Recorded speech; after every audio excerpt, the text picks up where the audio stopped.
But here's the hard part. In adult relationships, anxious, preoccupied attachment often shows up in patterns that are both deeply felt and often misunderstood by partners and even by the person experiencing them.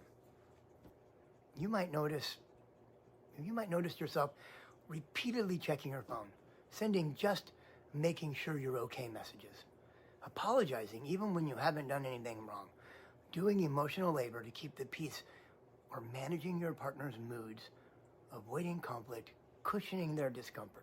And these actions often don't feel like choices. They feel like necessities, like something bad might happen if you don't say something, fix something, or check in.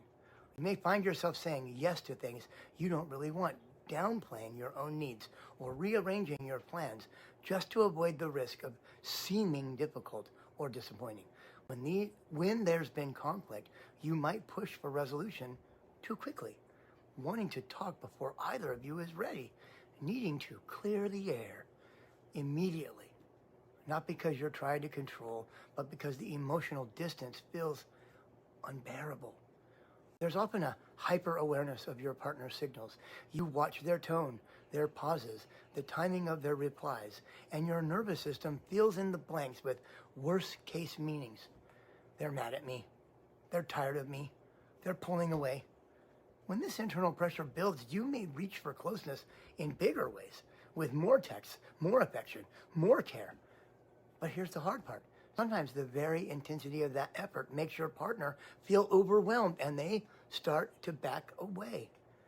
That distance then confirms your worst fear, that you're too much, too needy, or too difficult to love.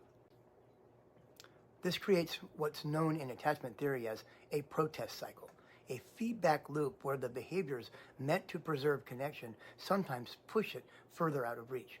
Not because you're doing anything wrong, but because your nervous system is reacting to a perceived rupture that feels urgent to repair. From your partner's perspective, this can show up in different ways. They may feel like they're walking on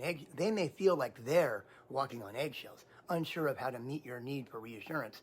They may feel confused by the intensity of your reactions, especially if their intention wasn't to hurt or abandon. They may misread your care as control or your anxiety as distrust. What they often don't see is what's happening underneath, that every overcheck, over apology, or over giving moment is driven by fear. A fear that the connection is slipping and that if you don't act, you're going to lose it.